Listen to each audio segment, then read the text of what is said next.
بنی اسرائیل میں ایک شخص تھا جو دن رات گناہوں میں ڈوبا رہتا.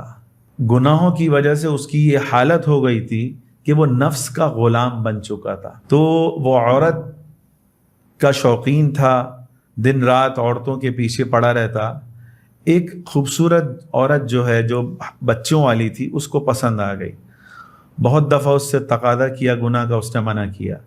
ایک مرتبہ وہ عورت خود چل کے آئی. اس عورت نے 60 سونے کے سکے کے عوض اپنے آپ کو کفل کے سپرد کیا.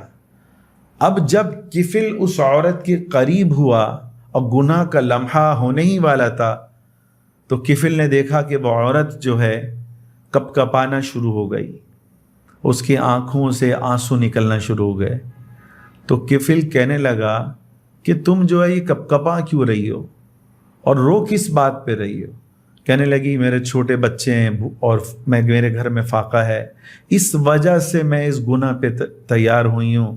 پھر کہنے لگی اتق اللہ، اے کفل اللہ سے ڈر، اے کفل اللہ سے ڈر، اللہ تیرے پہ بھی رحم کرے، اللہ مجھ پہ بھی رحم کرے. جب اس عورت نے یہ ساری باتیں کی اور خوف خدا کی بات کی، اس عورت کا کپ کپانا جب کفل نے دیکھا تو کفل جو ہے سوچنے لگا کہ میں تو روز یہ گناہ کرتا ہوں، اکثر یہ گناہ کرتا ہوں اور میں تو نہیں ڈرتا، اور یہ عورت اتنا اللہ سے ڈر رہی ہے. یعنی اس نیک عورت کی صحبت میں تھوڑی دیر رہے، کیا اثر ہوا؟ کفل نے کہا کہ جو میں نے تیرے کو سونے کے سکے دیے تو اس کو لے جا، اور پھر کہا میں آج تیرے سامنے توبہ کرتا ہوں، آج کے بعد میں کبھی یہ گناہ نہیں کروں گا. پھر اس عورت کے جانے کے بعد کفل جو ہے، بلکہ اب حضرت کفل رحمہ اللہ جو ہے اللہ کے سامنے آہو زاری کرنے لگے، رونے لگے، اللہ میرے گناہوں کو معاف کر دے، اللہ میرے گناہوں کو معاف کر دے. حدیث میں آتا ہے نا الندم توبۃ، توبہ ندامت کا نام ہے. ایسی ندامت حضرت کفل میں پیدا ہوئی.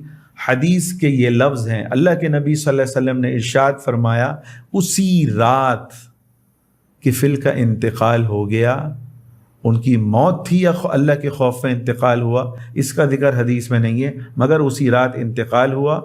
اور ان کے دروازے کے باہر لکھا ہوا تھا ان اللہ قد غفر الکفل، ان اللہ قد غفر الکفل، اللہ نے کفل کی مغفرت کر دی.